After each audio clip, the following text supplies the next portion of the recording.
नमस्कार मित्रांनो, मी हेमंत. मित्रांनो, ऑनलाईन फ्रॉड, ऑनलाईन धोके, क्राईम हे आपण बघितलेलं आहे. ऑनलाईन फ्रॉड करून अनेकदा पैशांची लूट जनतेची केली जाते.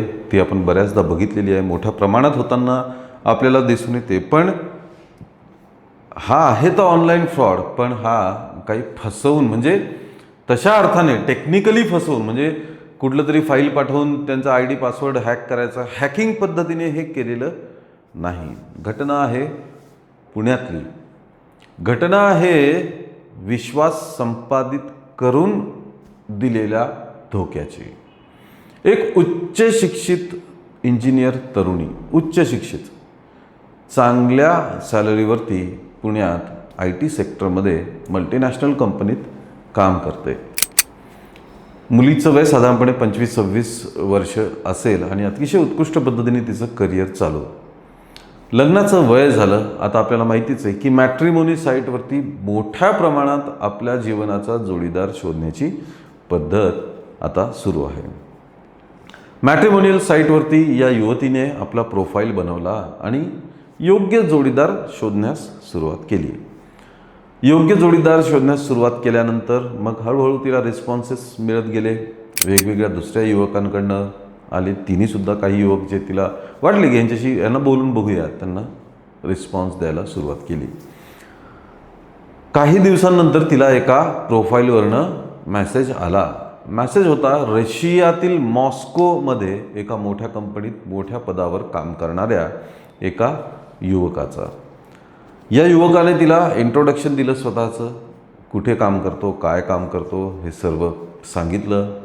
युवतीला सुद्धा ती इम्प्रेस झाली की चांगलं प्रोफाईल आहे, चांगला व्यक्ती आहे म्हणून.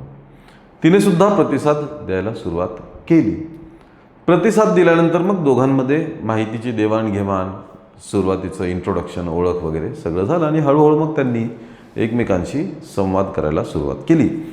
संवाद करत असताना अर्थात आपापली परिस्थिती काय आहे, काय काम करतो, किती कमावतो, कारण कुठलंही लग्न जमवताना आपल्याला माहिती आहे की ही गोष्ट सर्वात महत्त्वाची असते. आता मुलं आणि मुली दोन्हींच्या बाबतीत की प्रोफाईल काय आहे, किती कमावतात, सॅलरी, पगार वगैरे किती आहे, भविष्याची सुरक्षितता, हे सगळं तपासण्यासाठी या गोष्टींची माहिती घेतलीच जाते लग्न जमवताना. ते ऑनलाईन मॅट्रिमोनियल साईटवरती सुद्धा घेतलं जातं. तिथं सुद्धा आपला प्रोफाईल, आपलं इन्कम काय आहे ते सगळं मांडणं आवश्यक असतं.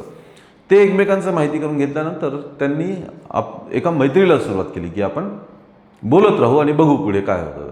हळूहळू त्यांच्यातला संवाद वाढला आणि समोरचा जो युवक होता, जो रशियातील मॉस्कोमध्ये मोठ्या पदावर काम करतो असं म्हणत होता, त्याने या तरुणीवरती पुण्यातल्या जाळं टाकायला सुरुवात केली.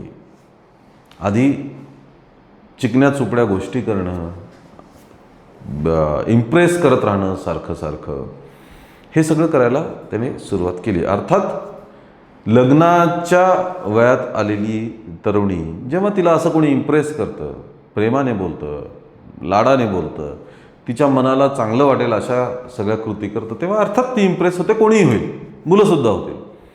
ती तरुणी इम्प्रेस व्हायला लागली आणि हळूहळू त्याने तिचा विश्वास संपादित केला. मित्रांनो, कुठलाही धोका बसण्याच्या आधी विश्वास संपादित झाला की धोका होण्याचे चान्सेस जास्त असतात. तसा विश्वास या व्यक्तीने त्या तरुणीचा संपादित केला. आधी त्याने पूर्ण माहिती काढून घेतली होती की ही कमावते किती, हिला सॅलरी किती आहे, हिच्याकडे शिल्लक पैसा किती आहे, हे सगळं त्याने बोलण्यामध्ये 2-4 महिन्याच्या काळात हे विश्वास तिचा संपादित करून तिच्याकडनं ही सगळी माहिती काढून घेतली होती.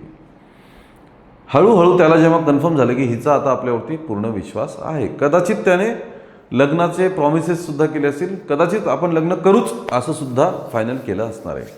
एके दिवशी त्या तरुणाने हिला संपर्क केला आणि सांगितलं की माझ्या भयंकर छातीत दुखत आहे, मला हॉस्पिटलाइज केलं जात आहे. तरुणी घाबरली, कारण तिला ऐवान तो तरुण आवडायला लागला होता. कदाचित त्यांनी व्हिडिओ कॉलवरती बोलणं, फोनवरती बोलणं हे सगळं सुद्धा केलं असेल, तेव्हाच इतका विश्वास त्याने तिचा जिंकला होता. तर त्याने संपर्क करून सांगितलं की माझ्या छातीत खूप दुःख होते, मला हॉस्पिटलाइज केलं जाते, इथले हॉस्पिटल्स खूप महागडे आहेत. ती म्हणाली म्हणजे मी काय करू आता, मी कशी तुमची मदत करू, काय करता येईल, मला काय करण्यासारखं आहे. यांनी सांगितलं माझी पगार अजून अकाउंटला क्रेडिट झालेली नाही, माझी सॅलरी अजून क्रेडिट झालेली नाही, हॉस्पिटलमध्ये भरण्यासाठी मला पैशांची आवश्यकता आहे. तरुणी ताबडतोब तयार झाली पैसे पाठवण्यासाठी आणि थोडके नाही तर तब्बल 4.5 लाख रुपये तिने त्याला एका सेकंदात पाठवले. आपण जसे 10 रुपये खर्च करतो तसे तिने एका सेकंदात 4.5 लाख रुपये त्याला पाठवले. त्यांनी एक बँक अकाउंटचे डिटेल्स तिला दिलेले होते आणि त्या अकाउंटवर या तरुणीने कुठलाही विचार न करता, कुठलीही जास्त चौकशी न करता तिने हे 4.5 लाख रुपये त्याच्या अकाउंटला पाठवून दिले. 4.5 लाख पाठवले. आता तिला वाटत होतं की याची ट्रीटमेंट होईल वगैरे.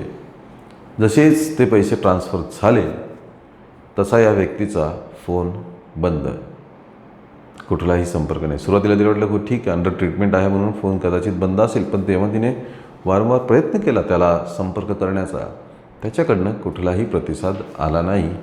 आणि तेव्हा या तरुणीला शंका आली की आपली फसवणूक तर झालेली नाही आहे. मग तिने विलंब न लावता पोलिसात धाव घेतली.